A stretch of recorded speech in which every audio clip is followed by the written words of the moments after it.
ከሰዎች ጋር ስትነጋገሩ ብዙ ጊዜ ለማትግባቡ ሰዎች እነዛ ሰዎች በሚናገሩት ነገር ስሜታችሁ እየተጎዳ ነው።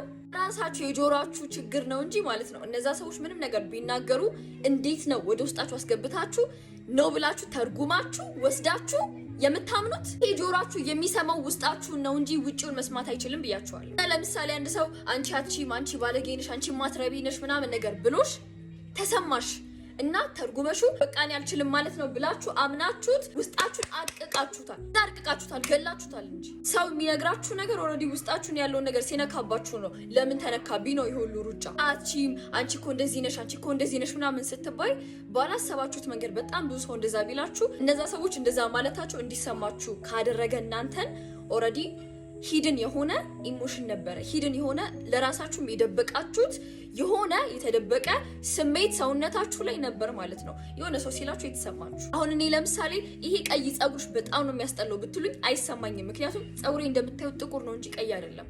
እና የሌለኝ ነገር ምንም ነገር ብባል ምንም ሊሰማኝ አይችልም። እና እናንተ የሆነ ነገር ስትባሉ ብዙ የሚሰማችሁ ከሆነ ኦልሬዲ ያ ነገር በቃ እኔ አለኝ እኔ እንደዛ ነኝ ብላችሁ ስለምታስቡ ነው። ስለዚህ ሰዎች ሲያወሩ የሚሰማችሁ ስለራሳችሁ የሚሰማችሁን ስሜት ሲነኩባችሁ ነው እንጂ እነዛ ሰዎች እንደዛ ማለታቸው ብቻ አይደለም ማለት ነው። እና ከሌ እንደዛ ብሎኛል ብላችሁ ያንን ሰው ለማናደድ ከምትሄዱ ማለት ነው ራሳችሁን መለስ ብላችሁ ስለራሳችሁ የሚሰማችሁን ስሜት ብታስተካክሉ ይሻላችኋል። ካልሆነ ካላስተካከላችሁት ያ ነገር ድጋሚ በተለያየ አይነት መንገድ አድርጎ ይመጣላችኋል። ወደ ራሳችሁ እየተመለሳችሁ ምን ይመስላችኋል? እና እኔን ደግሞ ፎሎ እና ላይክ ማድረግ እንዳትረሱ።